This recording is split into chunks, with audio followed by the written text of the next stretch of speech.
tá ao vivo. Ao vivo? Pronto. Boa noite. Sou Ulisses Moreira, diretor de formação do Sindicato dos Servidores Públicos do Estado do Ceará, o MOVAS, e hoje a gente está fazendo uma live sobre a importância do servidor e do serviço público na conjuntura atual durante o coronavírus e na conjuntura não só estadual, mas nacional e mundial. A importância do servidor e do serviço público. E hoje nós temos convidado aqui a participação do Dr. Vicente Jussier, que é professor do Instituto, desculpa aqui, professor, do Instituto Federal de Ciências e Tecnologia do Maranhão, da Universidade Federal do Maranhão, e temos também a nossa companheira de luta, guerreira do Vem de Barreira, Carmen Santiago, que está na executiva da CUT e agora está assumindo também a FETANS, a Federação de Servidores Públicos Municipais do Ceará. E a gente vai fazer essa análise, os companheiros vão ter 20 minutos de exposição, começando pelo professor Vicente Jussier, e depois a Carmen, 20 minutos, e a gente vai abrir para um debate diante dessa do coronavírus e dessa conjuntura de congelamento de salário e outras coisas, mas cada debatedor tem a sua linha, o seu raciocínio e vai para nos ajudar a entender o que estamos vivendo, o que estamos passando, e isso também é não só comunicação, mas formação. Eu espero que os servidores públicos participem, os diretores das entidades, os sindicatos, para compreender o que nós estamos vivendo e aprendendo. Então, professor Jussier, Vicente Jussier, seja bem-vindo, obrigado por nos atender, por contribuir com seus conhecimentos, o seu trabalho, que o senhor vivencia, para contribuir não só para a liderança sindical, mas para a sociedade compreender o que a gente está passando.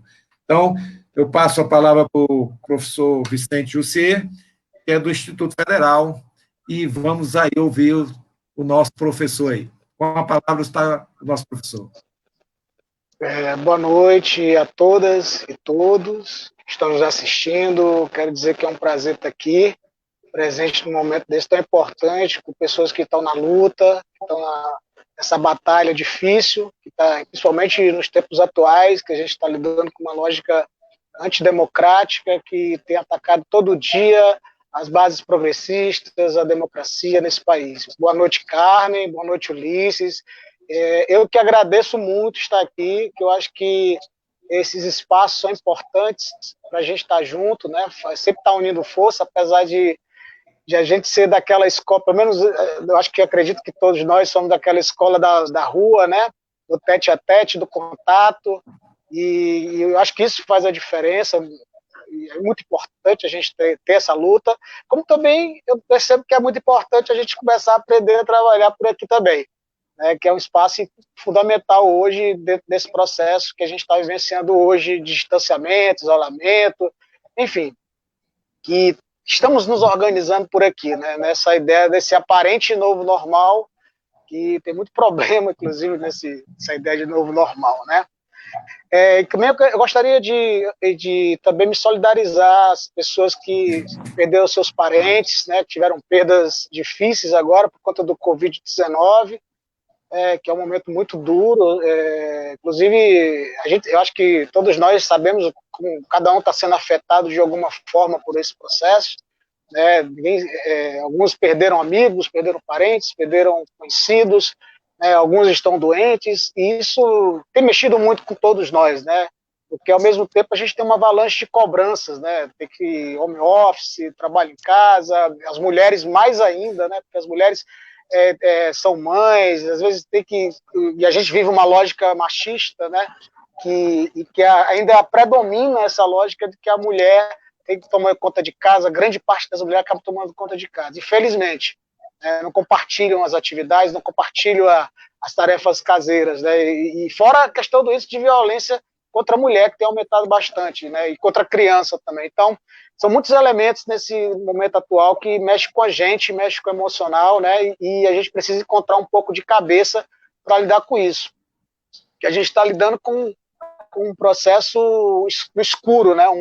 Que não tem vacina, que não tem cura, que não tem resposta, e ainda a gente tem que lidar ainda com uma crise política contínua, com ataques contínuos, inclusive nós, que somos a categoria de servidores públicos, todo dia é um decreto, todo dia é uma medida provisória, todo dia é um ataque diferente.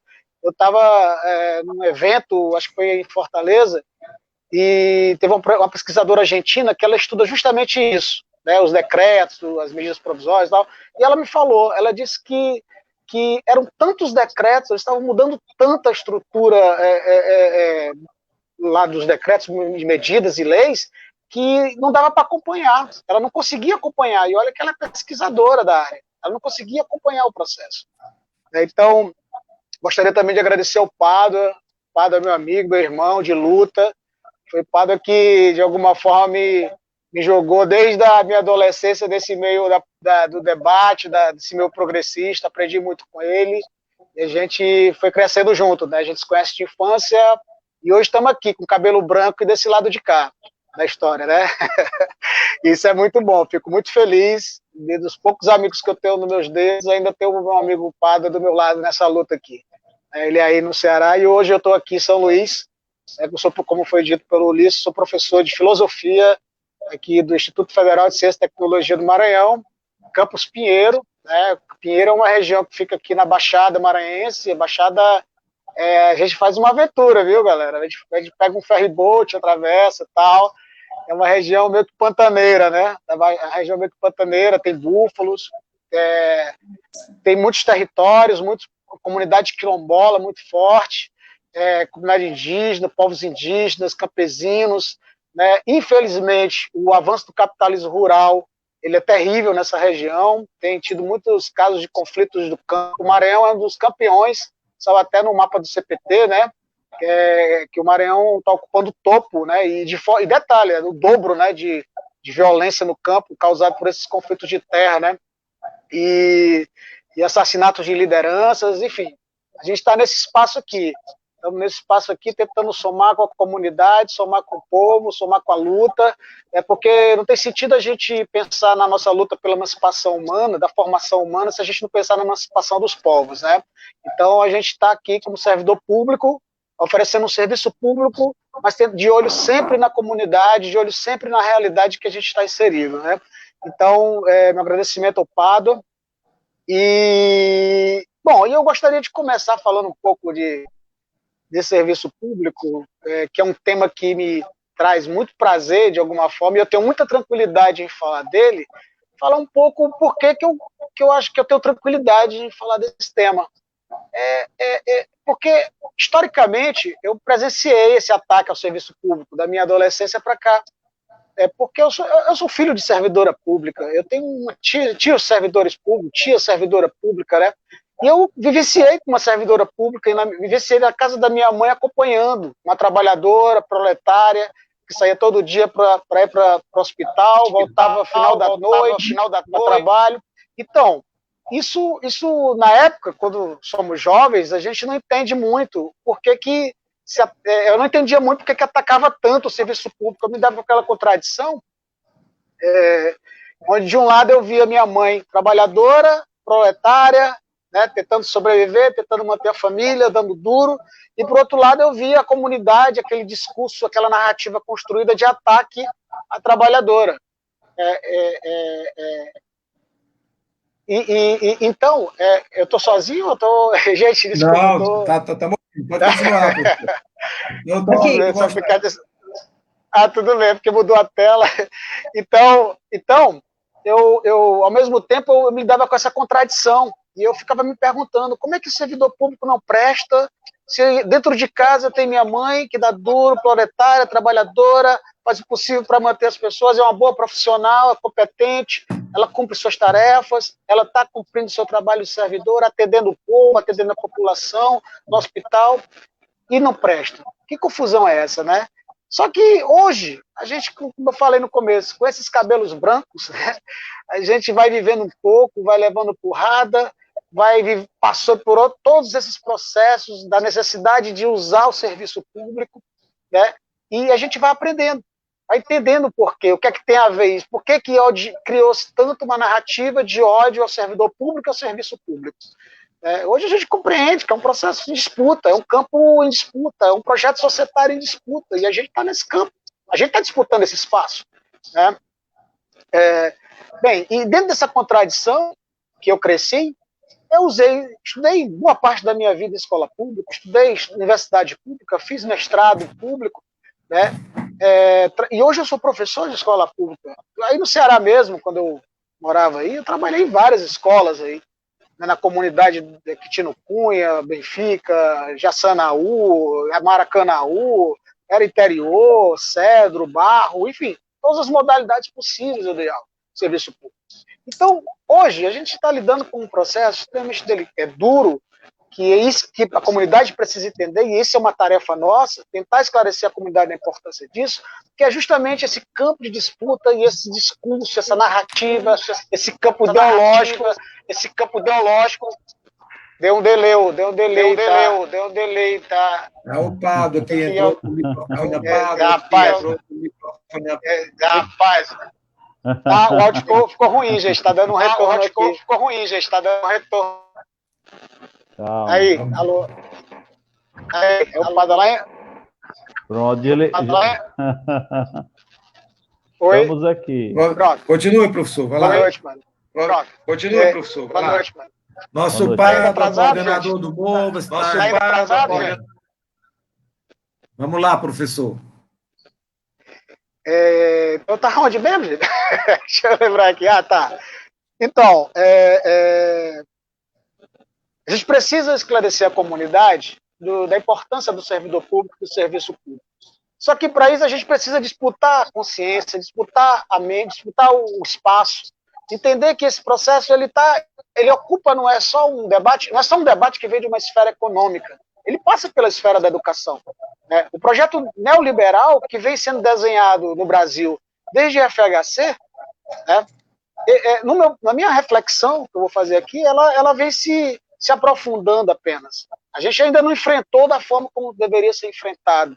A gente passou, claro, a gente teve um processo de precarização total, desse discurso de ódio ao servidor público, ao serviço público, né, precarizando as instituições públicas, os hospitais, as escolas, com um projeto gerencial de Estado, com um projeto gerencial da educação, né, alimentando uma ideologia nesse campo do gerencialismo, né, que com o governo Lula, né, o governo Lula, a gente avançou, a gente trouxe mais pautas progressistas, a gente trouxe carreiras, começou a discutir carreiras, isso foi importante, começou a pensar em projetos, isso foi importante. Inclusive, eu trabalho numa instituição que são os olhos dos meninos, eu acho que é uma das instituições que são inquestionáveis a importância dela e o desenvolvimento dela, que foram os institutos federais no Brasil, onde houve uma interiorização e a gente conseguiu incluir o maior número possível de jovens, né, de pessoas do interior, a participar da universidade, a participar das discussões da sociedade, de temas que são pertinentes à sociedade, né, jovens até então esquecidos, largados no interior do Brasil, na periferia do Brasil, né, que tenta romper o quê? Uma dualidade estrutural, onde dá educação para pobre e educação para rico. Só que isso pela educação pública. Olha como é importante isso. Hoje eu encontro um aluno, um dia desse eu estava num amigo meu que foi candidato a senador, né, pelo PSOL, e a gente estava trocando uma ideia e tal, e ele, rapaz, adivinha quem é minha advogada? Uma ex-aluna nossa. Né? Eu fiquei assim, poxa, uma ex-aluna do interior, estava lá, era advogada dele. É uma coincidência, né, com aprovação e tudo pela OAB. Né? Então, eu acho que nesse processo a gente percebe o quanto é importante o serviço público, o quanto foi importante no período do governo Lula também, esse avanço. No entanto, minha reflexão, aí são reflexões minhas, né, de algum tempo que a gente vem estudando, eu acredito que a gente, apesar de todo o avanço que tivemos, a gente acabou não enfrentando como deveria ser enfrentado esse projeto neoliberal que vem se arrastando desde a FHC, né, que vem se aprofundando. Apenas o que aconteceu? Apenas se complexificou, né, apenas entrou num grau de complexificação e que criou outras formas esse projeto neoliberal, do meu ponto de vista. Né? Criaram-se outras formas que após a crise, aquela grande crise que sacudiu tudo, né? Só não é maior do que a pandemia e a crise de 29, né? Mas aquela crise de 2006, ela causou ela sinalizou que esse modelo econômico ele não dá conta mais. Esse projeto neoliberal ele não dava mais conta desse tipo de vida, desse tipo de sociedade. A gente se deparou com uma sociedade endividada, com uma sociedade com consumo cheio de dívidas, consumindo cada vez mais, propagando cada vez mais essa lógica do capital regressivo e destrutivo, né? E esse campo do neoliberalismo cada vez mais forte. Ora, olhe para os institutos federais e veja qual tipo de cursos que se oferecem nos institutos, qual tipo de cursos se oferece nas universidades. Observe que o campo de disputa está cada vez mais forte e está cada vez mais favorável para o neoliberalismo, né, nesse campo de disputa. Professor, deixa eu fazer uma intervençãozinha aqui, uma pergunta. A gente, dentro do que o senhor está falando, do serviço público, porque a gente está assistindo, isso não é de hoje, no mundo inteiro, uma campanha do Estado mínimo. O neoliberalismo vem implementando isso muito forte. E a questão não foi além da França, do Chile, não foi só na Previdência, foi derrubada de direitos trabalhistas e o serviço público entrou de cheio, quase que na extinção. E aqui no Brasil, em 2019, não, em 2016, deu início um projeto Ponte para o Futuro e logo em seguida veio o congelamento no ano passado, por 20 anos de congelamento no serviço público, de investimento, de salário, de tudo. O que é um início, é uma aceleração da extinção do servidor e do serviço público. E aqui no Brasil, a gente tem assistido, o SUS tem sido a tábua de salvação diante dessa pandemia do coronavírus. Mas a minha pergunta é, o governo investe 3 vezes mais na área de segurança do que em saúde, educação e no serviço, porque o serviço público não é só saúde e educação. Nós temos um trabalho de assistência social muito grande que varia muito. O serviço público atinge o braço da sociedade, tanto o idoso, como a criança, como o adolescente, como os necessitados, os deficientes, as pessoas especiais.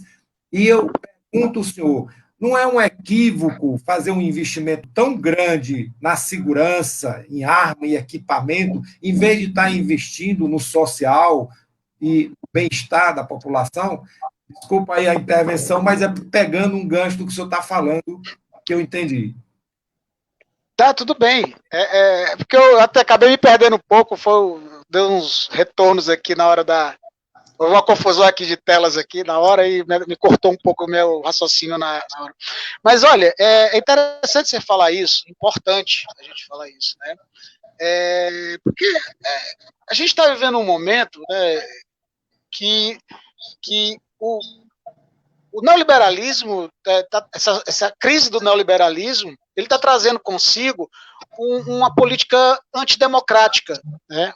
E, curiosamente, paradoxalmente, ela tem avançado pela via democrática. Isso é que é confuso, né? E criando esse discurso, se apropriando dessa pauta de segurança, se apropriando de pautas que tem mexido com a sociedade, né? Que tem assustado uma certa parte da sociedade, uma classe média da sociedade. E esse investimento na segurança, como você está falando, ele está ligado a essa lógica do governo antidemocrático. Né? Esse governo ele está pensando justamente nisso. Ele pensa em... Gente, está dando um corte aqui, eu não estou conseguindo... Desculpa. O nosso técnico aí vai ajeitando aí. Está voltando. Mas a gente está ali ouvindo bem direitinho. Não, mas aqui a gente está ouvindo direito. Ah, tá, tudo bem. Alguém deve estar com o celular ligado. Tá misturando as caras. Mas tudo bem, vamos lá. Eu sou mais uns 3 minutos para passar para a Carmen. Já, mas tudo bem. A gente vai desenvolver depois. Olha, mas você tem toda a razão, é um absurdo. A pauta prioritária num governo que tem um mínimo de bom senso era justamente tratar do povo, tratar da saúde, investir dinheiro em produção de materiais para equipamentos para os hospitais públicos, né, para teste. Mas só que esse governo, me parece que ele não tem o mínimo interesse com isso. E ele faz parte desse projeto neoliberal, ultra neoliberal, né, que já é uma complexificação também dessa lógica neoliberal. Esse discurso de Estado mínimo, que você está falando, ele é extremamente equivocado. Esse discurso de Estado mínimo ele é extremamente equivocado. Por quê? Porque não existe isso. A gente tem um neoliberalismo total, é um Estado neoliberal. É um Estado que propicia essa política neoliberal. Ele é que é o intermediário desse tipo de política, né? Então, não tem Estado mínimo. Ele não tem Estado mínimo nisso. Apenas ele favorece os interesses dos grandes empresários somente. E o interesse de arma, eu acho que esse governo ele já deixou muito claro que ele faz parte desse projeto, como diz um filósofo chamado Alain Badiou, desse fascismo democrático que ocupou, e de novo, desse fascismo democrático que ocupou a política nos últimos anos no mundo, né, onde a gente está vivendo um momento de desdemocratização, né, da implosão da república, das políticas democráticas. Mas eu tenho uma reflexão sobre essa ideia de democracia que a gente vive, porque a gente se apega muito a essa democracia liberal e eu acho que a gente deveria problematizar ela, porque a gente está falando de uma democracia. Será que a democracia liberal e totalitarismo não são faces da mesma moeda nessa lógica que a gente vive?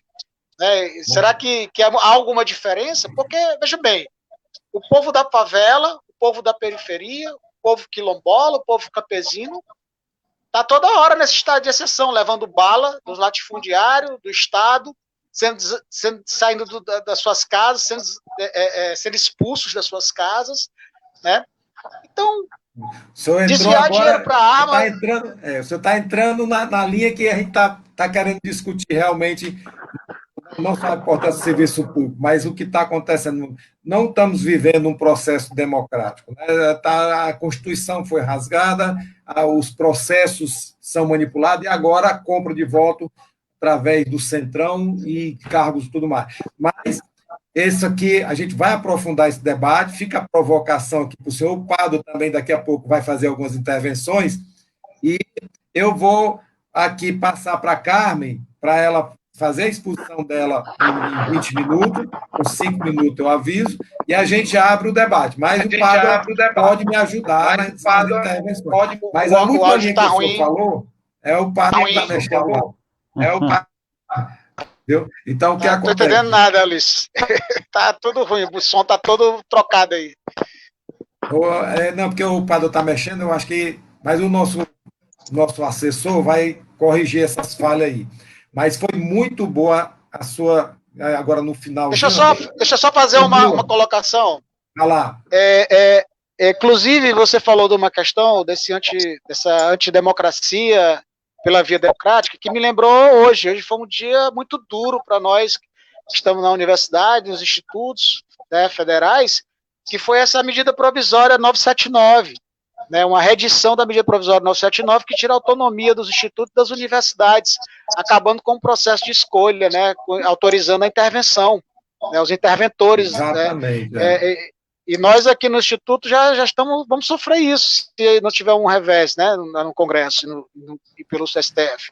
Não, mas vamos lá, vamos seguindo aí. O povo está perdendo muito direito e o povo não está participando, não é informado direito, os nossos meios de comunicação são manipulados, e eu vou passar justamente agora a palavra para a Carmen, a nossa representante aqui, uma servidora pública de Barreira, que tem uma história de militância já muito longa, está aqui representando a CUT, hoje também está na coordenação da FETANS, também Federação dos Servidores Municipais, para ela colocar não só em cima do que o professor Vicente Jussier colocou, mas também dar a sua visão da questão classista do movimento sindical diante da pandemia e desse processo de destruição das leis e da extinção do serviço público dentro do projeto neoliberal e o projeto que está sendo acelerado, Ponte do Futuro, que foi iniciado lá no governo Temer e agora a questão foi aprovada a lei de congelamento de investimentos e salário no serviço público por 20 anos. Então,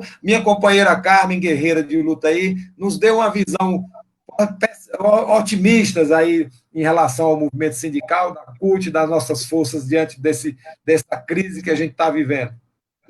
Quisera eu poder dar essa visão otimista. Não, mas Bom, eu defendo uma palavra do professor Helder Molina. Vamos deixar o pessimismo para dias melhores. Vamos tá. para frente. Então, quero dar boa noite a todos e a todas, né, a vocês que nos acompanham aqui na live, os internautas, em especial o Pado, o nosso coordenador. Já à tarde a gente teve uma reunião e dizia que ele é o nosso caçula aqui do movimento sindical, porque está chegando agora no sindicato, então desejar boas-vindas a ele. E ao Vicente, né, me permita chamar assim, professor, mesmo estando no Maranhão, mas é um cearense aqui como todos nós. Então é um prazer enorme, e também uma live coordenada pelo Ulisses. Se você não sabe, vocês estão aqui, o Ulisses foi meu professor, né, foi ele quem me iniciou no movimento sindical, então me acompanha desde lá dos primórdios. Eu ainda nem presidente do sindicato era da minha cidade, que é uma cidade do interior, aqui em torno de 80 quilômetros de Fortaleza, mas o Ulisses foi uma das primeiras referências do movimento sindical. Então, hoje estar aqui assumindo esses cargos e tendo o Ulisses como mediador é um grande prazer, e eu espero não decepcionar nem a você, Ulisses, nem as pessoas que estão nos ouvindo, né? Eu queria dizer, eu vou dividir em duas partes essa minha intervenção aqui na live. Primeiro, dizer que o que a gente vive hoje, tanto o Vicente pautou isso, é essa questão do capitalismo voraz, né, a verdadeira luta de classes, né. O que a gente vive é, um lado, a classe trabalhadora, laboral, que movimenta o setor do trabalho, e do outro lado a elite, o patrão, aquele que tenha, como a gente diz no serviço público, a caneta na mão. Então, essa disputa tem nos colocado em desvantagem, e como sempre, aonde tem um opressor, o oprimido, para poder levantar a cabeça, ele precisa se unir, ele precisa estar numa unidade com as outras forças, e é isso que a gente tem observado, e nós temos tentado, tanto pela via sindical, como a CUT, como os movimentos sociais, unir movimento sindical com o movimento popular, para a gente enfrentar essa nova forma que se desenha aqui no país, né? E eu acredito que esse governo do Bolsonaro, ele está fazendo exatamente o que ele prometeu. Então, essas forças unitárias de enfrentamento, é muito importante estar unidos neste momento. Quero começar dizendo que, assim, não existe serviço público sem servidor público, né? Então, pode ser uma bobagem, mas a gente ouviu demais o ataque ao servidor público, que o servidor público era preguiçoso, que o servidor público não tinha rendimento, que o servidor público tinha muitas férias e tal. Mas todos nós precisamos do serviço público, todos nós no país precisamos do SUS, precisamos da escola pública. Então, há uma dicotomia aí que, de um lado, eu critico o servidor público, mas, do outro lado, eu exijo um serviço público. É muito difícil da gente compreender. E quero afirmar que a pandemia do coronavírus, essa pandemia, ela escancarou essa fragilidade do serviço público, e escancarou também a potencialidade desse serviço público. É uma via que apresenta tanto as nossas dificuldades enquanto trabalhadores. Eu sou do serviço público municipal, quer dizer, a gente tem dito que é o primo pobre, né? O serviço público municipal desse país, a gente só pode se organizar a partir da Constituição, todos os servidores públicos, e ainda hoje nós temos servidores públicos municipais que não ganham um salário mínimo. Então, para você compreender o tamanho que a gente ainda tem para se organizar. E o que a gente observa é que essa pandemia, ela nos Estamos falhando aí. apresenta também, falhando, né? A pandemia, ela tanto nos apresenta... Acho que caiu. Não, continua. Estão me ouvindo? Agora Continua? teve uma falhazinha, mas pode continuar, Carmen. Tá bom. Então, ela tanto faz essa fragilidade, a fragilidade do serviço público, como ela também apresenta o nosso potencial. E aí eu quero me dedicar a 4 questões nesse potencial. Primeiro, na saúde, né? Os trabalhadores que estão na saúde, no enfrentamento, na linha de frente do coronavírus, têm sido verdadeiros guerreiros e guerreiras, muitos a ponto de perder a própria vida, né, porque estão sendo contaminados pela ausência dos equipamentos de proteção, pela dificuldade que os governos têm de implementar recursos para garantir as condições de trabalho digna, para querer que esses trabalhadores tenham uma jornada exaustiva para poder dar conta. Então, o Brasil, na área da saúde, já apresenta um dos maiores índices de contaminação entre os trabalhadores.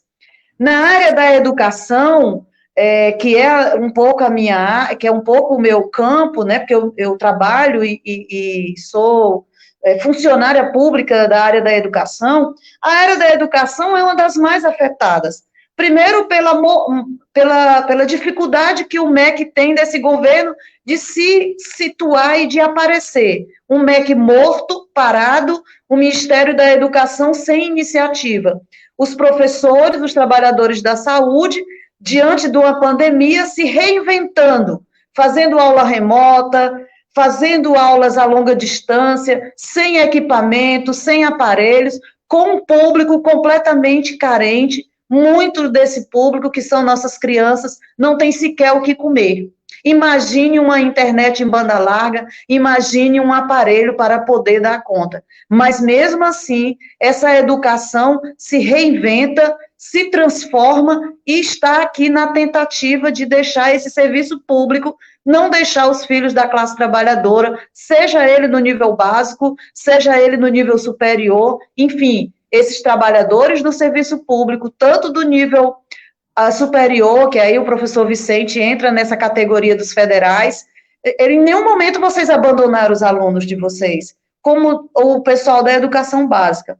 O serviço da limpeza também, que eu acho que é um serviço que muito no Brasil e principalmente nos municípios, é um serviço invisibilizado, que é a questão dos garis, do serviço de limpeza, sem nenhum equipamento, os coveiros, que é uma da categoria que tem mais, né, os sepultadores, inclusive a CUT está trabalhando, tem uma campanha para garantir aos sepultadores melhores condições de trabalho.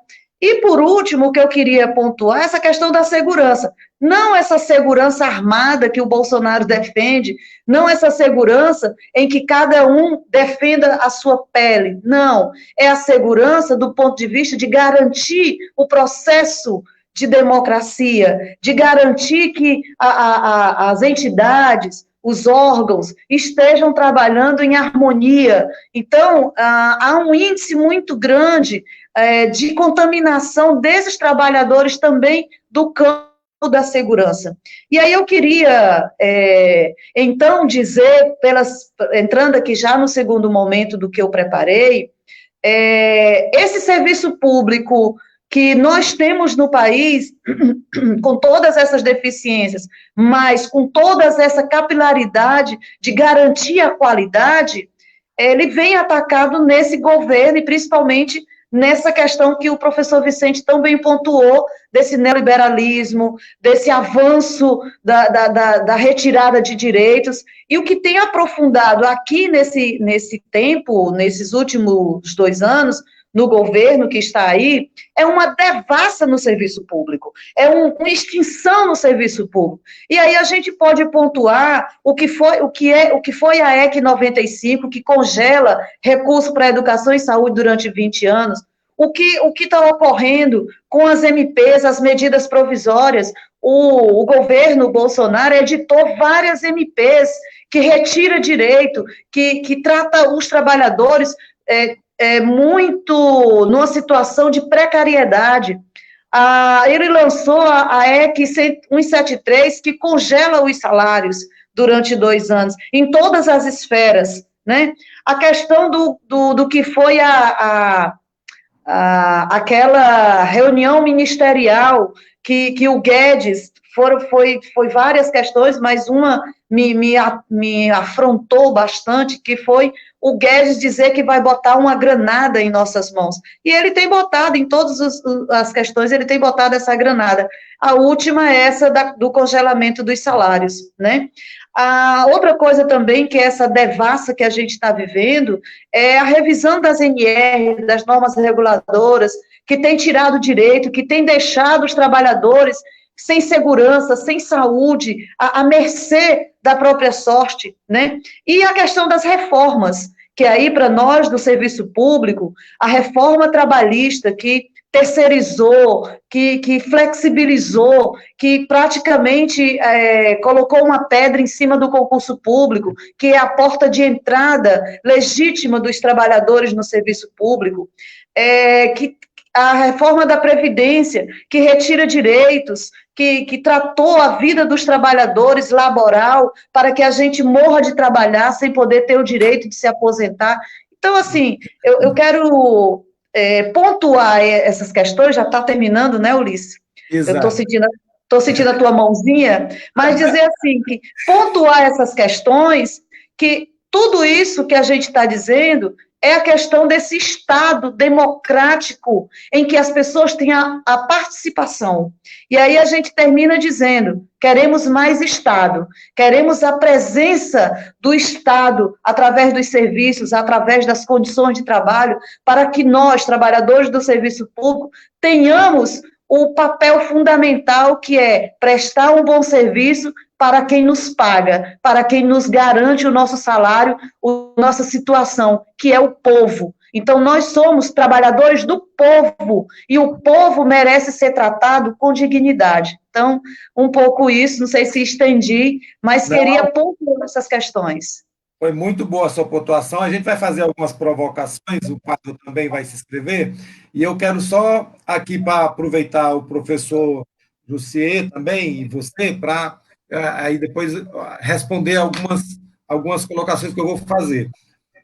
Nessa visão do Estado mínimo, a gente vê o discurso sendo construído ao longo do tempo, que o serviço público não presta, servidor é marajá, ganha demais, tem muito privilégio, sei o que mais lá.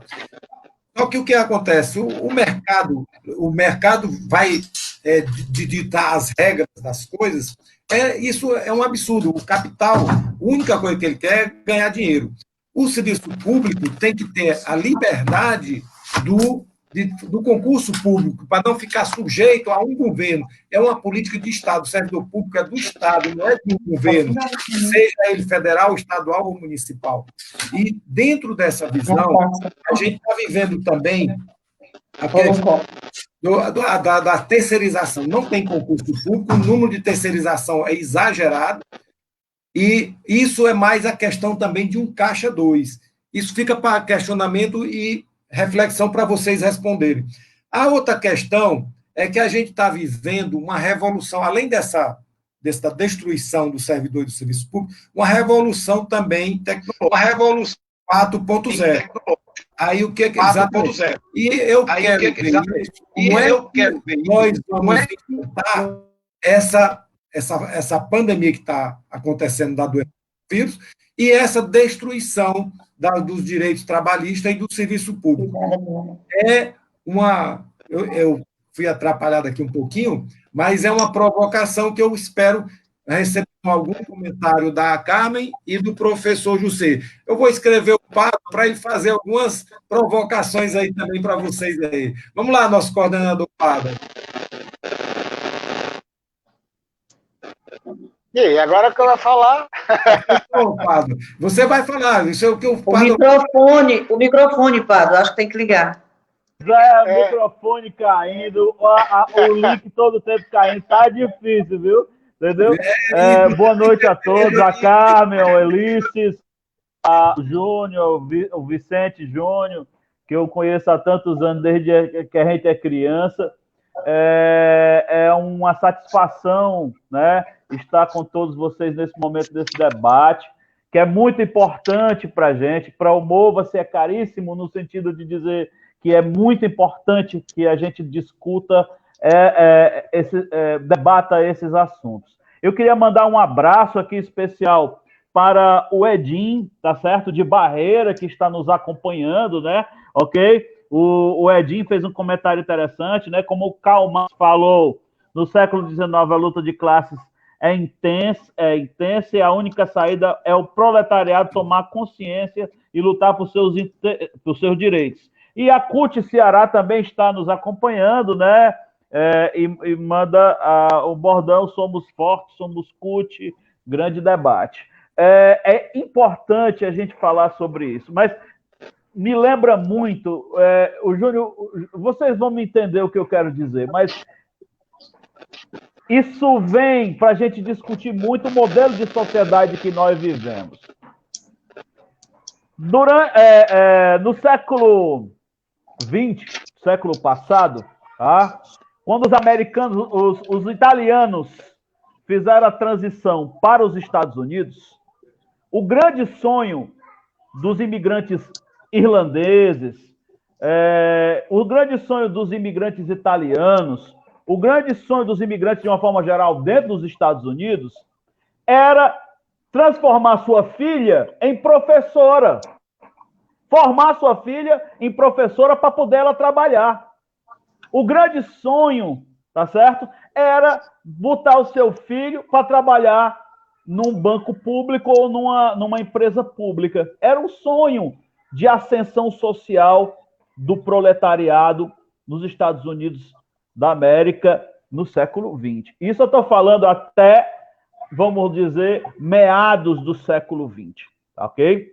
Esse sonho de Estado grande, este sonho de avanço do proletariado, tá? Para uma mudança de vida, através de assunção, através de assumir algum espaço dentro do serviço público, tá? Ele foi muito vendido para os brasileiros, mormente o período do regime militar e agora com a redemocratização e com uma grande retomada com o governo Lula, tá certo? É importante que a gente entenda que o grande sonho nós, né, dos nossos pais, era ver a gente bem, tá certo? Ver a gente em uma condição de saúde, de econômica estável, né? Então, por exemplo, muita gente tinha aquele sonho de ir para o Banco do Brasil, ser funcionário do Banco do Brasil, era um sonho, né? Ser professor da universidade. Então, tudo isso são coisas que a classe média e o proletariado, de uma forma geral, brasileiros tinham. Acontece que a gente não compreende que existe um modelo de sociedade, que é o modelo capitalista. E nesse modelo, tá, durante o período do governo Lula, houve a promoção dessa ascensão através de concursos públicos. Porém, por outro...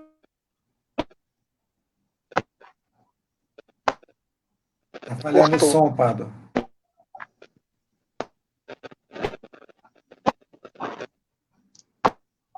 O teu som está falhando, Pado.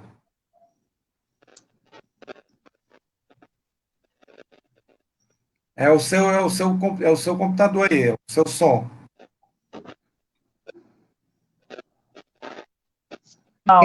Ao final do governo Dilma, tá bom?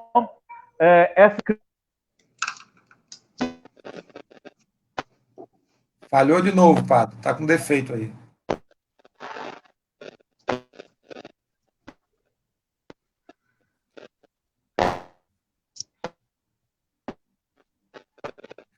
Não, a gente não está lhe ouvindo. Está desligado seu microfone. Desligou agora. Eu também, Ulisses, não estou vendo a transmissão, tá? Não, mas eu lhe ouvi bem. Eu acho até que vai cair. Vai cair a minha conexão, mas fica essa história para a gente pensar. Que modelo de sociedade nós temos que defender? Ok? Fica essa provocação. Ô, Carmen, eu vou passar a palavra para Carmen. E eu queria só aproveitar aqui para estar repetindo. Pado, desliga teu microfone aí, Pado. Desliga teu microfone. Pronto. É porque dá microfone aí. O que acontece? O pessoal, a sociedade, a gente não tem muitas explicações, as coisas são manipuladas, informações. A gente, como foi educado, a nossa educação foi colhido muita coisa da história, sobre os negros, sobre os índios, sobre as coisas, os direitos humanos que a gente vivia. E hoje a gente está redescobrindo e aprendendo. E o pessoal hoje foi incutido que o servidor público não trabalha, tem privilégio. E aí diz assim, vamos ter direitos iguais. Direitos iguais. Que direitos iguais? Vamos fazer uma comparação. Eu boto uma criança de 8 anos, um jovem de 18 anos e um velho de 80 para correr 100 metros. Quem chegar primeiro ganha. Isso é igualdade? Né? E o pessoal não pensa que direitos é tudo igual. E a questão do concurso público, de valorização do servidor e que a Carmen já enfatizou bastante. Então, vou passar a palavra, diante das provocações que eu fiz e que o Pádua fez, o professor tentar aí nos ajudar a esclarecer melhor, vou passar para o professor Jussier e logo em seguida para a Carmen. Professor Jussier, por favor, nos ajude aí.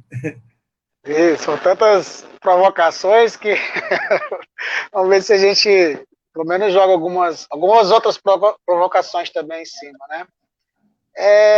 Realmente, esse discurso de ódio que se criou, se alimentou nessa sociedade por um longo, e vem se alimentando até hoje, né? Por um longo tempo, ele precisa ser desmistificado. Né? A gente precisa primeiro entender o que significa o serviço público, a importância dele. Vejam só, é muito contraditório quando vou mostrar como funciona. Quando você vê uma pessoa reivindicando mais educação, mais saúde, melhores condições, eu quero ter uma casa, eu quero ter o direito de ter uma casa. Mas vejam só, mas quem é que vai, qual é o espaço que vai, onde é que ele vai conseguir isso? Como vai propiciar a melhor saúde para ele? É por meio do serviço público. Né? Como é que eu vou propiciar uma educação pública? Por meio da educação pública. O Estado tem que investir em educação pública, tem que investir em hospitais. Essa é a única forma de se ter um serviço de qualidade à comunidade e assegurar um direito constitucional. Apesar a nossa Constituição pode ter todos os seus defeitos, ser uma Constituição liberal, aburguesada, mas ela tem um processo avançado ali, né, de alguns direitos essenciais, de algumas questões importantes para muitas comunidades e povos também. Né? Então, vejam só a contradição, já é uma contradição, né? Se você perguntar a qualquer pessoa, vai dizer que quer uma saúde de qualidade, que quer Estou dando 2 exemplos, tá, gente? Saúde de qualidade e uma educação de qualidade. Mas quem que propicia? É o Estado que tem que propiciar isso. É o único meio capaz de propiciar uma questão de algo dessa natureza para a sociedade. Uma coisa que eu achei muito pertinente, você tocou aí, Ulisses, e eu acho interessante, porque você falou da terceirização, né? Um elemento de precarização, né? Inclusive, eu acho que o Ricardo Antunes ele aborda bem quando ele vai tratar sobre, não do serviço público em si, mas quando ele vai tratar sobre a precarização estrutural do trabalho, né? Ele fala justamente isso, sobre a precarização estrutural do trabalho, essa terceirização, quarteirização dos serviços, né? Uma forma do Estado se eximir da responsabilidade, né? E de precarizar, porque, vejam só, um trabalhador que é terceirizado, ele é totalmente vulnerável ao processo. Ele tem que obedecer a essa ideia de patrão. Ele não está ali, apesar de o intuito ser esse, ele não está ali defendendo o direito. Por exemplo, eu que dou aula, eu que sou professor, ou médico que vai para o interior do estado. Você falou várias outras profissões. Eu estou especificamente tratando dessa daqui, porque vem a minha cabeça da hora, né? Porque eu tenho mais intimidade na educação. Né? Mas eu vou ao interior, dou aula no interior. Eu estou representando ali um direito. Eu não estou representando um patrão que manda em mim, eu não sou empregado do diretor, eu não sou empregado do coordenador. Eu sou um servidor público representando um direito à educação pública e de qualidade ao jovem, à juventude, à comunidade. Né? Então, eu obedeço ao quê? Eu sigo as leis, eu sigo as diretrizes, eu sigo os órgãos que nos orientam. E, se essas orientações elas ferirem direitos essenciais, eu tenho o direito também de me contrapor a elas. Né? Então, veja como é diferente. Se fosse um patrão, tenho que obedecer o patrão e o interesse dele por lucro, incessante por lucro. Né? Então, eu, como professor dentro de uma instituição educacional, eu tenho como lutar pelo direito de uma comunidade, eu tenho como questionar um projeto voltado para um campo do latifúndio, por exemplo, né? Ou um campo para propiciar política dessa lógica de mercado, de formação. Né? Então, mas eu só tenho essa possibilidade porque eu sou um servidor público. Sou um servidor público concursado, tenho uma estabilidade. Se eu desobedecer, né? Se eu questionar o meu diretor, qualquer diretor em qualquer lugar que eu esteja trabalhando, eu não vou ser desempregado por isso. Né? Porque eu estou lá, lutando por um direito, defendendo um direito, caso seja alguma arbitrariedade, claro. Né? E tem uma coisa curiosa, que tem uma coisa bem mais grave que está acontecendo, que foi ainda após aquela PEC do fim do mundo, né? As pessoas chamaram aquela de 2016. PEC do fim, né? do mundo mesmo, Exato. Que é o edital de professor servidor. Isso já acontece em outras repartições. É edital de servidor voluntário. Gente, isso é um dano para o servidor público e para a sociedade. A gente vai perder a qualidade do serviço, a gente vai ter um achatamento salarial, né? É gravíssimo. A gente vai perder. Quem perde é a sociedade. A gente perde demais com isso. Né? Então, isso é uma questão muito, muito complicada da terceirização e eu sempre acho que o correto é fazer o concurso mesmo. O correto é fazer o concurso. A terceirização, os terceirizados são trabalhadores precarizados, muito mais precarizados do que nós. Né?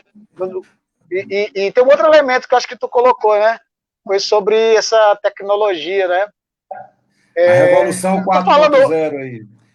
Isso aqui vai ser normal, a gente trabalhar. Eu estou falando tudo rápido aqui, gente, mas são assuntos bem complexos esses. Não, você vai voltar, isso, tá? A Carmen vai falar, a gente vai abrir o debate. Sim, tudo bem. Debate. Eu acho queria... que tem um... Tá bom, pode seguir. Vai passar para a professora? Eu concluo, eu vou passar para a Carmen e depois para ela responder. E eu quero só, antes de passar para a Carmen, lembrar, eu sou servidor público há 42 anos, entrei para o concurso público, e hoje eu faço parte de uma secretaria, que é a Secretaria de Proteção Social, Justiça, Cidadania, Mulheres e Direitos Humanos. A gente trabalha no serviço público, nós trabalhamos com crianças abandonadas, com idosos que não têm aonde ficar, crianças especiais. Então, o trabalho do serviço público ele é muito amplo, ele não se resume à educação e à saúde. E o povo precisa compreender isso, e o Estado, o serviço público é um dever do Estado e um direito do cidadão. Isso é que a sociedade tem que enfatizar. A questão da terceirização, a minha secretaria, 80% do quadro de trabalhadores são terceirizados por cooperativas, locadoras, e isso a gente vê no Serviço Público Federal, Estadual e Municipal sendo usado não só para precarizar as relações de trabalho, mas também como um caixa 2 e até para politicagem. Por isso nós defendemos o concurso público, porque o servidor público concursado, ele não é empregado do governador, do prefeito ou do presidente, ele é empregado do Estado, ele tem uma obrigação. Vou passar a palavra para a minha amiga Carmen, para ela ter uma visão melhor do que eu nessa parte aí, está lá na nossa central, a CUT, vamos ver aí, vamos lá, Carmen. Aí depois voltamos para o professor de novo para responder mais algumas coisas. Vai ser aberto. Tá certo. Quero primeiro sentir muito a ausência do Pádua, né? Essa internet dele é um problema não só dele, mas de milhões de brasileiros, que é a má qualidade do serviço, né? Então, salientar isso e me solidarizar. Vocês colocaram aqui 4 questões que eu acho que nós levaríamos aqui o resto do mês para poder responder, né? Primeiro, essa questão do Estado mínimo, né, que a gente já discutiu. A terceirização, que eu acho que o Vicente pontuou bacana. Queria só, nessa questão da terceirização no serviço público, tem um fato muito interessante, que antes da terceirização tem os contratos, né? Os contratos é uma coisa muito, pelo menos no interior, isso é muito, na verdade, é uma forma muito de escravidão, eu chamo isso. É um subtrabalho. Porque, por exemplo, na minha cidade, eu tenho uma trabalhadora contratada, que eu soube disso, que essa trabalhadora, ela limpa os postos de saúde. Então, ela, durante o dia, ela faz a limpeza em 3, 4 postos de saúde, distante um do outro. Existe precarização maior do que essa para um trabalhador?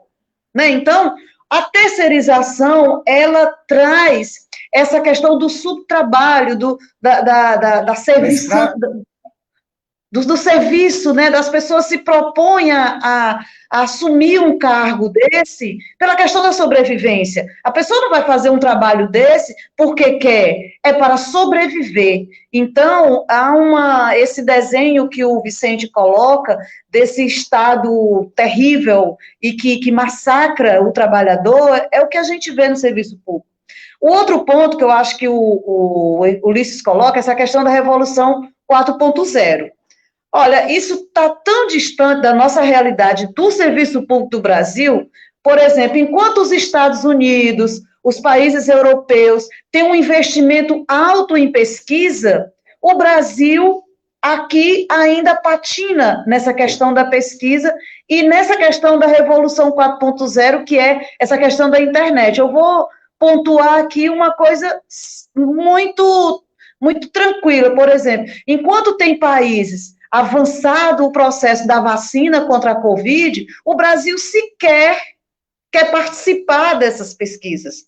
O que salva aqui no Brasil? São as universidades, os centros de pesquisas científicas das universidades brasileiras, tão atacada, tão massacrada nesse governo, mas que estão dando a resposta nesse avanço, sem a tecnologia correta.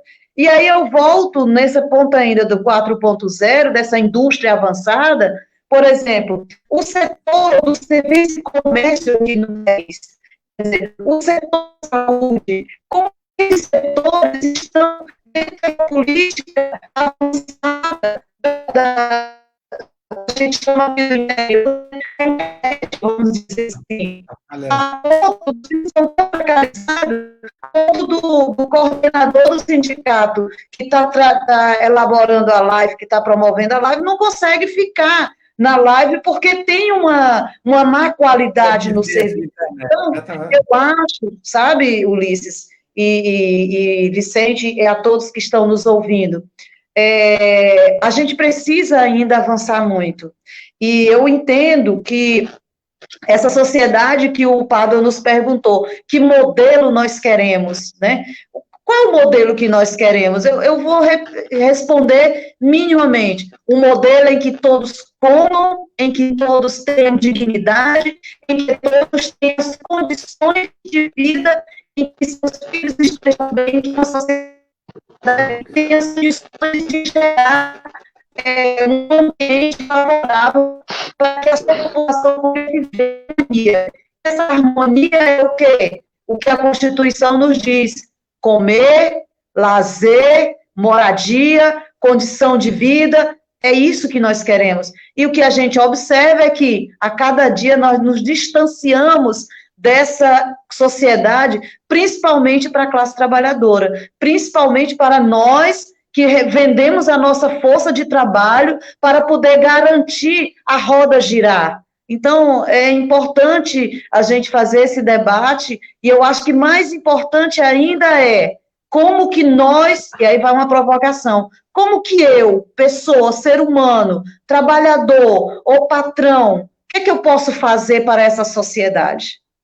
Bom, Carmen, eu vou passar a palavra para o professor Jussier, Mas eu quero enfatizar que na minha fala que eu falei dos terceirizados, que terceirizado também é trabalho, embora seja explorado e usado até para destruir o sistema. Mas a gente até temos que pensar como é que nós vamos organizar essa classe de trabalhadores que está sendo hoje escravizada e usada contra a sociedade, porque, na verdade, eles são usados. Então, passa a palavra para o professor Jussier para continuar o debate. A gente tem mais 20 minutos de debate. A professor Jussier, com a palavra. Inclusive, até é difícil justamente a mobilização, né? Por conta dessa vulnerabilidade, dessa condição desse trabalhador terceirizado. Porque se ele se rebelar, se ele se posicionar contra o patrão, ele está demitido. Como é que se organiza sindicalmente, né? Pois é, professor. É isso que veja uma vulnerabilidade desse trabalhador. Como é que ele vai lutar pelos seus direitos? Como é que ele vai lutar contra uma arbitrariedade cometida pelo patrão dele, pela empresa terceirizada, né, pelo chefe? Né? Isso é duro, a gente constatar isso, né, e ver como está sendo destruído, né, destruída a classe trabalhadora. Tem uma coisa que eu até anotei aqui nos meus papéis aqui, muita coisa para cá, que me chamou a atenção, né, sobre essa ideia de ataque ao serviço público. Sempre vem esse discurso do privilégio, né, que nós, servidores públicos, somos privilegiados, ganhamos bem, temos férias, temos isso, temos aquilo, mas vejam só, tem um estudo, acho que é do IPEA, se eu não me engano, né, que de cada servidor, de 10 servidores públicos, um é federal. E detalhe, é da esfera maior, né, aquela mais elevada, que tem 60 dias de férias, né, que não é a maioria é servidor público do município, é do estado, né, é servidor público que ganha pouco mais do salário mínimo, alguns, só para se ter uma ideia, né, com alguns com algum vale alimentação, enfim, a maioria dos servidores públicos são esses. Então, esse discurso que tenta universalizar do privilégio, gente, isso é lá no STF, é no outro setor de servidores públicos, não é nós que somos professores. E detalhe, ainda tem, eu acho que a Carmen até tocou nesse assunto, né? Que tem essa diferença, né, Carmen? A diferença das categorias, né? Infelizmente, né, a gente percebe essa diferença. O professor da base ganha menos que o professor que está na universidade, da federal. E isso é horrível também. Isso é péssimo, né? Porque tem o mesmo trabalho que talvez até mais duro do que o professor que está na universidade. Eu não estou nem querendo fazer essa comparação. Então, eu toquei nesse assunto porque me chamou a atenção essa questão quando foi falado sobre esse problema do ataque ao servidor público, né? E sobre esse tipo de... que eu ia até continuar, que eu acho que a Carmen falou muito bem também, né, sobre essa nova... como é que é o negócio? 4.0? A revolução, a nova revolução. A revolução que eu conheci era só a revolução para derrubar o capital. Essa daí é para derrubar a gente, né? Assim, eu acho que é uma questão que a gente tem que lidar, estamos lidando hoje, extremamente difícil, porque está surgindo um novo trabalhador também, e não é da agora. A gente aqui no Brasil está percebendo agora. Isso é antigo já, né? Esse trabalhador lá na Inglaterra já é muito antigo, esse modelo de trabalho. Pra você ter uma ideia, tinha um aplicativo, na época, tem um livro que eu li de um autor chamado Guy Standing, né? Chamado O Precariado, né? Uma classe perigosa. Foi justamente construído esse livro naquela época daquele estouro de 2006, que é quando já tinha estourado, já não dava mais conta, né? O trabalhador já estava no nível máximo de precarização, né? Então, tem um aplicativo que me chama muita atenção. Eu vou falar dele aqui só para a gente ter uma noção do tipo de trabalho e tipo de perda que o trabalhador tem. Um aplicativo que você não tem vínculo empregatício com a empresa, né? Acho que é chamado Trabalho Hora Zero, se eu não me engano, tá? Eu li isso aí na época. E é como um Uber, né? Você está aqui, precisa de lavador de pratos aqui para lavar prato no restaurante. Aí você olha quem está perto aqui, você aperta o botão, aplicativo, e quem quiser ir para lavar o prato, vai lá e ganha o dinheiro e vai embora. Né? A gente poderia chamar hoje de uberização do trabalho. né? É isso Talvez. mesmo. E isso faz parte desse processo, dessa tecnologia 4.0. O iFood, né? Os terceirizados, né? Terceirizados não, os informais. Mas, E como professor, é que... o que está claro é que esse mundo veio para ficar. O mundo não será mais o mesmo depois do coronavírus. Não só É isso que porque para mim o coronavírus mostrou a importância do SUS. O SUS é uma mãe. Se não fosse o SUS, a situação estaria com a catástrofe total. Desculpa eu interromper aí, mas vamos continuar aí. Mas Não, estamos ótimo. presenciando aí a importância dessa revolução quando o nosso coordenador não tem internet e tenta entrar, até atrapalha a fala da gente, aqui a microfonia. Então, a internet é um bem público que tem que ser gratuito para toda a população, até do interior. É Aí você indispensável. tocou no assunto justamente que eu queria falar. Será que esse mundo que está, será que é o mundo que queremos? Será que é o mundo que pensamos? Esse mundo não solidário? Esse mundo de interesse das corporações, do grande capital? Será que é o mundo que a gente quer? A gente quer um mundo não solidário dessa forma? Um mundo em que a internet ela tem que ser paga? Não pode ser esse bem não pode ser solidarizado com as pessoas, não pode ser disseminado gratuitamente para as pessoas? Será que é um mundo onde a gente quer que a gente tem que pagar plano de saúde? Né? Ou não, se puder, né? Se puder. Se não puder, vamos trabalhar no hospital e precarização do hospital. Né? Várias pessoas, a gente sabe como é que estava esse mundo. A gente sabe como é que ele está, esse mundo, né? Então eu pergunto, será que nós estamos preparados para sair da nossa cadeira e do nosso conforto para enfrentar um novo mundo e mudar esse mundo? É uma pergunta difícil também. Essa é a pergunta fazer. que a nossa Carmen vai responder, porque o que acontece? Nós estamos numa situação realmente difícil, os nossos meios de comunicação são dominados por 5 famílias, e estamos vivendo o BBBBB, que é Bíblia, bala, boi e banco, que controla tudo, e o movimento sindical, os movimentos sociais, o que vamos fazer para reverter esse quadro de destruição do serviço público e do servidor? Isso não é por interesse pessoal, não, isso é um interesse público.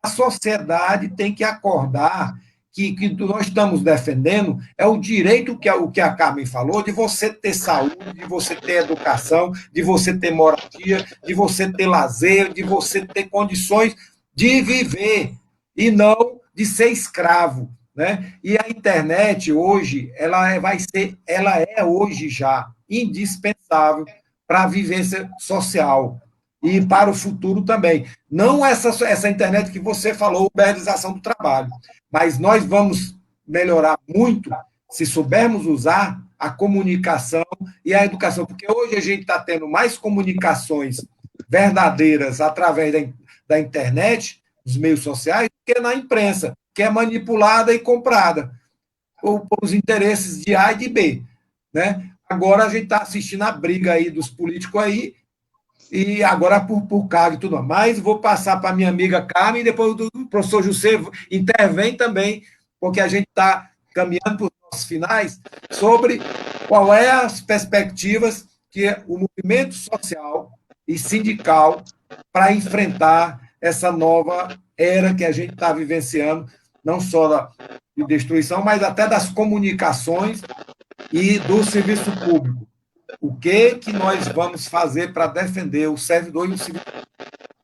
Carmen, e depois o professor pode intervir, professor, na falação dela, mas vai lá, minha amiga Carmen. Jamais. Fique à vontade, professor. Você é na esfera federal. Não, jamais. Aqui não tem essa hierarquia. Claro, lógico. Assim, primeiro, Ulisses, você só não é o Guedes para botar uma bomba na granada, né? Como ele falou, porque, assim, é uma pergunta muito difícil, como que nós vamos nos organizar, né? Nós, da CUT, a gente tem organização em todos os estados, né? E desde o golpe da presidenta eleita, Dilma, a partir do golpe, né? A gente começou a fazer esse processo de organizar as forças populares.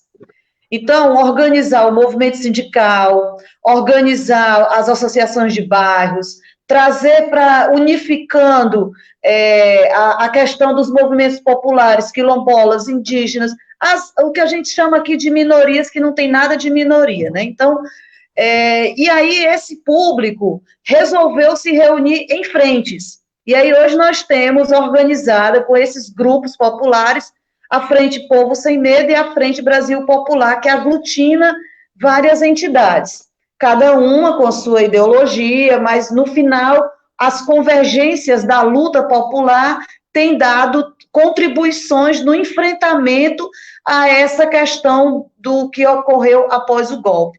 Que, na verdade, o que a gente tem dito, tanto na CUT como no movimento, é que o que nós estamos vivendo com o governo Bolsonaro é a consolidação desse golpe, né? Começou lá em 2016, a eleição do Bolsonaro, prenderam o Lula, fizeram toda a questão das fake news, ganharam a eleição, e a gente culmina agora nesse grande desenrolar contra a classe trabalhadora, nesse processo de desmonte do serviço público, de desmonte das conquistas. Então, quero dizer com toda tranquilidade, organizar essa população de trabalhadores, seja eles formais, informais, num processo em que a economia está em crise, que nós estamos numa pandemia e que nós temos o maior número de trabalhadores sem emprego na história desse país. Então, o que nós observamos é que a precariedade, a pobreza e a fome, ela volta com força total. E nós sabemos que somos nordestinos, que conhecemos na pele o que é dificuldade, nós sabemos o que significa e quem vai sofrer com esse desenho, com essa desorganização, que são principalmente os pobres e, em especial, as mulheres. Né? Então, organizar esse público é o grande desafio. E nós temos feito o enfrentamento, para encerrar, nós da CUT temos feito o enfrentamento no parlamento também, porque, assim, todas essas questões que têm ocorrido de retirada de direito, ela passa por dentro do Senado Federal e por dentro da Câmara Federal. Então, a nossa organização com os parlamentares para barrar, para adiar a votação, para fazer todo aquele jogo dentro do Congresso Nacional, para que as coisas não se tornem piores, também é o nosso grande desafio, e a gente está tentando, estamos fazendo, mas, assim, muita organização, né? Estamos precisando de todo mundo. É por aí mesmo, a solidariedade, a organização dos movimentos sociais, sindicais, e a solidariedade. E esse individualismo de olhar para o próprio umbigo e de entidades ou de sindicatos que pensam só na sua reposição salarial, nas suas condições, vai se acabar. Ou a gente tem uma solidariedade de aglutinar e se organizar a classe trabalhadores, os movimentos sociais, porque eu acompanhei a história da criação da CUT e a CNBB, a ICEB, a Igreja Católica, teve uma participação muito grande. E foram os movimentos sociais que trabalharam, organizaram a criação da CUT. E eu estou sentindo falta desse movimento. Eu quero passar a palavra para o professor para dar uma ênfase na questão do que a gente acabou de falar, mas também da solidariedade, né, dos movimentos sociais e políticos. E eu quero só dizer uma coisa, eu acho que essa desorganização do governo Bolsonaro não é por acaso. Eu acho até uma organização. Eu acho que na política está realmente a extinção do serviço público e nessa pandemia morrer muito idoso mesmo e tirar muito pobre mesmo para não pagar mais aposentadoria e tirar dos hospitais e tudo. Eu acho que é uma coisa quase que proposital, além de sucatear, de escravizar o trabalhador. Professor Jussier, nos ajude aí de novo aí nas suas interpretações. Eu te confesso que cortou metade da pergunta. Não sei se a Carmen escutou a mesma coisa ou é a minha internet, que caiu já umas 2 vezes aqui. Foi, eu vi. Eu ouvi. Pois, cara, Mas eu queria fazer umas reflexões sobre as tarefas, né? Que eu acho que a Carmen falou bem demais. Eu me lembro que antes da pandemia, a gente tinha uma mobilização que eu encontrei hoje aqui na minha casa, né? Essa mobilização do dia 18 de março, né?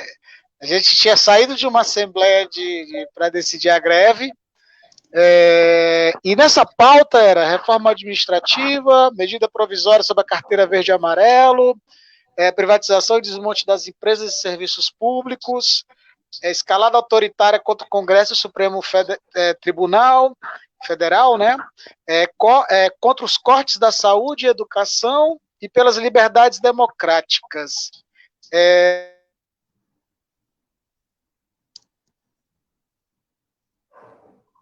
tá falhando, professor. Eu acho que seu microfone foi cortado. Eu acho que a internet dele também caiu. Mas, Precisamos melhorar a internet. esses pacotes, mas ele pontua essa questão das mobilizações, principalmente para quem está nos ouvindo, é muito interessante o que a gente tem pontuado nesses últimos tempos, né? E agora, com a pandemia, nós temos usado esse instrumento das lives, né? O instrumento das reuniões remotas, e, inclusive, isso tem favorecido a gente a ficar mais próximo, a gente não se perder, tendo que ficar em casa, mas, né, não fazendo a luta. Então, compreendo que esse instrumento que a gente tem tido aqui, para fazer essa aproximação com os trabalhadores, essa aproximação com a população, principalmente, ela tem sido muito proveitosa. E eu quero parabenizar, assim, todos os sindicatos. A gente tem observado que há uma carrada, como se diz, de live. E eu quero dizer, Ulisses, que aquele sindicato que pensa só no reajuste, que pensa mais não, né, que pensou só no reajuste, que pensou na sua categoria, esse sindicato ele está isolado, né? Ele não consegue discutir os grandes problemas.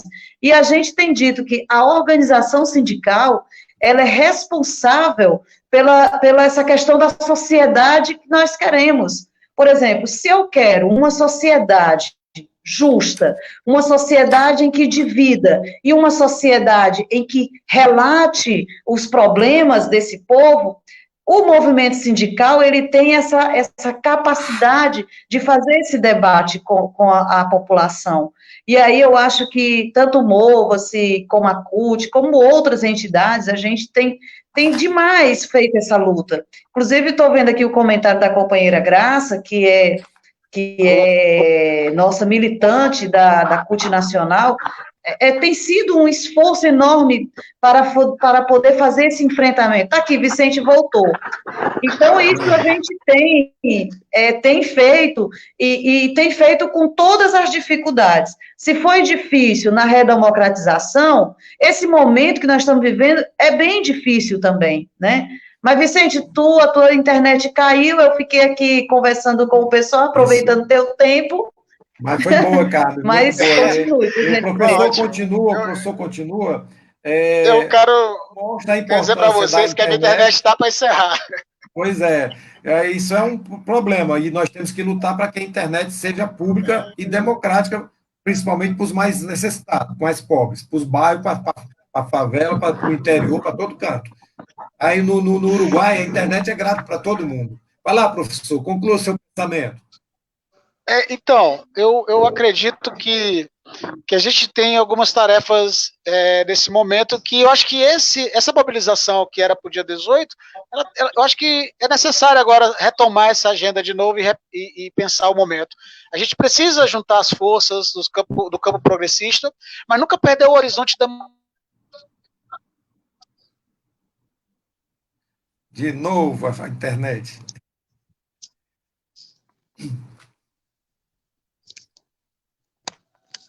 Falhando novamente. Caiu de novo. Pessoal, a gente está nos caminhando para o encerramento da nossa live. é um momento importante, a gente está iniciando um processo de debate, de formação e comunicação, e esperamos que as pessoas interajam e dêem as suas opiniões e participem nessa mobilização para a gente democratizar não só as comunicações, mas também o serviço público, os direitos dos trabalhadores, da sociedade como um todo, da educação, saúde, tudo. Né? Então, quero aqui passar para a gente ir fazendo as nossas considerações finais, passar a palavra para a Carmen, enquanto o professor volta, porque eu tenho problema na internet.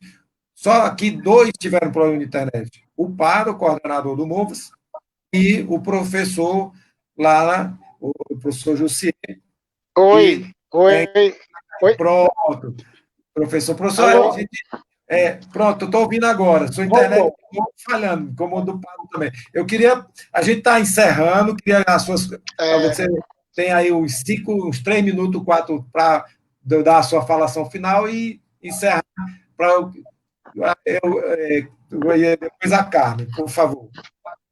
Eu queria encerrar com um poema de Mayakovsky, curtinho, um fragmento que eu li, que um colega hoje colocou num grupo, que me chamou muita atenção, depois da MP, né? Ele fala, na primeira noite, eles se aproximam e roubam uma flor de nosso jardim e não dizemos nada. Na segunda noite, já não se escondem, pisam nas flores e matam o nosso cão e não dizemos nada. Até que um dia, o mais frágil deles entra sozinho em nossa casa, rouba-nos a luz e, conhecendo o nosso medo, arranca-nos a voz da garganta e já não podemos dizer nada. Então, esse poema do Mayakovsky tem a ver com o que estamos defendendo aqui, serviço público, né? A importância do serviço público e a importância da gente se posicionar agora. Não é o momento de tergiversar, é o momento de enfrentar essa lógica antidemocrática, é o momento de enfrentar esse governo autoritário, é o momento das forças progressistas se juntarem e compreender que há algo maior agora a se lutar e se defender, que é, pelo menos, a democracia e a república, que está desmoronando a todo vapor. Né? E que ataca o serviço público, isso pode sair caro ao povo, pode sair caro à população. Então, que a nossa voz permaneça forte e firme nessa luta e que a gente consiga se organizar, que comecemos a usar essas ferramentas tecnológicas também para se organizar, já que não está dando para se organizar presencialmente, né? É por aí. E agradecer, viu? Agradecer a vocês por esse convite. A gente que agradece, professor. Pedir desculpa. E pedir desculpa por isso tudo aqui que não atrapalhou, acabou cortando muito. Não, mas foi bom, a gente agradece. Eu vou passar a palavra para a Carmen, mas já pode cair de novo a internet. Já em nome do MOVAS, Sindicato dos Trabalhadores do Serviço Público do Estado do Ceará, agradecer a sua contribuição e esperamos contar com o senhor em outros momentos, a sua experiência e nos ajudar a enfrentar isso aí, porque no momento agora que a gente está vivendo, somente a solidariedade vai nos ajudar a superar essa dificuldade. No individualismo, ninguém vai conseguir nada. E a internet é importante. Olha o que está acontecendo. Minha amiga Carmen, dê as suas palavras finais aí, para a gente... eu quero... né? Vamos lá. Bom, primeiro agradecer, né, demais o convite, a CUT, a gente fica feliz. Mas antes disso, eu queria responder a companheira Rita, querida Rita Galvão, que tem feito aí um desabafo da questão dos EPIs, a ausência dos EPIs. Esse é um problema generalizado, Rita, e que o MOVAS, junto com a CUT, o sindicato, o Sindicef e outros sindicatos, criou um instrumento chamado Fórum, né, dessas entidades. Esse fórum, a gente está fazendo essa questão mais organizada nesse enfrentamento, né, principalmente na segurança e saúde do trabalhador.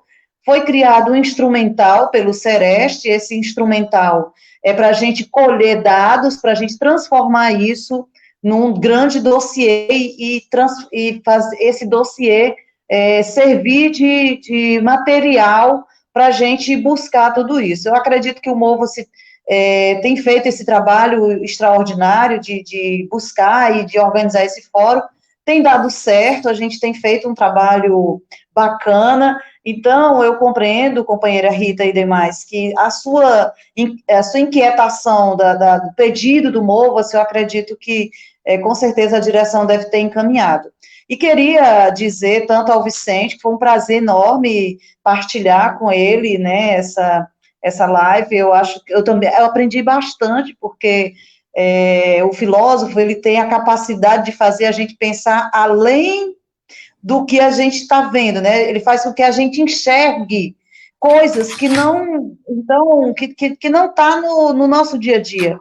E aí a gente acaba, você traz essa reflexão muito forte para a gente compreender que, primeiro, segundo, que é muito importante a gente ouvir, e o processo de ouvir não é para qualquer pessoa, né, porque a gente está tão acostumado nessa questão do mando, de não sei o que, então, o parar para ouvir, eu acho que essa pandemia, inclusive, fez isso, né, o isolamento, para muitas pessoas,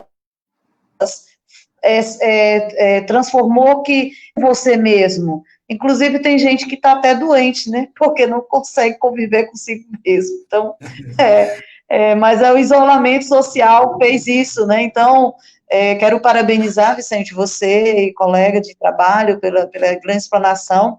E ao Mova-se, eu acho que o Mova-se sempre está nessa vanguarda, né, do trabalhador e tal, e eu acho que a vinda do Pádua para a coordenação do Mova-se vai dar a gente conhece os companheiros e tal, então eu espero que o Mova-se continue esse sindicato forte e defensor da classe trabalhadora, né? Então, no mais, agradecer, um forte abraço a todos, ao Edim, meu amigo de Barreira, meu conterrâneo, né, teve outras pessoas aqui, o Eudes, enfim, várias pessoas, nós temos gente na Pindoretama também, lá o Leonardo também está nos assistindo, então, temos várias pessoas que estão nos assistindo, e que a gente fica feliz por isso, né, e o Vicente que está lá no Maranhão, comendo arroz de cuchá, né, então, um rapaz muito feliz lá. Então, pessoal, eu quero aqui, em nome do Mova-se, agradecer a contribuição do professor Vicente Jussier, da nossa companheira Carmen, apresentando a nossa Central Única dos Trabalhadores, a CUT, a qual o Mova-se é afiliado, e que o Mova-se também defende a liberdade e a autonomia dos sindicatos. Então, mas nós defendemos a unidade dos trabalhadores, né? Então, o que acontece? Precisamos, os trabalhadores é quem ditam a sua forma de organização, mas, nesse momento, não podemos nos dividir, ficar criando mais entidades, pelo contrário, acho que a gente deve não só aglutinar as entidades, mas ter bandeiras de luta. Nós temos que ser mais radical, não é sectário. Nós aceitamos crítica, nós aceitamos debate, seja com quem for, de direita, de esquerda, seja com pensamento, mas não aceitamos a questão do fascismo e de milícia e do sectarismo. Então, eu acho que o movimento social tem que estar aberto para a discussão e da unidade na solidariedade. Professor, você, nosso muito obrigado. Professora Carmen, muito obrigado. E eu espero que a gente nos encontre mais uma vez aí na história aí para tentar organizar essa luta contra o que está acontecendo e defender o serviço público. Agradeço em nome do Pádua que não está aqui, que é o nosso coordenador, e de toda a diretoria do Mova-se. Muito obrigado. Um abraço. Tchau, um abração para vocês todos, tá? Muito obrigado aí, e foi bom ver os conterrâneos aí. Até mais. Muito bom. Muito obrigada, boa noite. Valeu, boa noite para vocês. Boa noite a todos aí. Tchau, a gente se encontra, né? Ulisses, um prazer te rever, tá bom? Obrigado, companheiro. Espero lhe ver.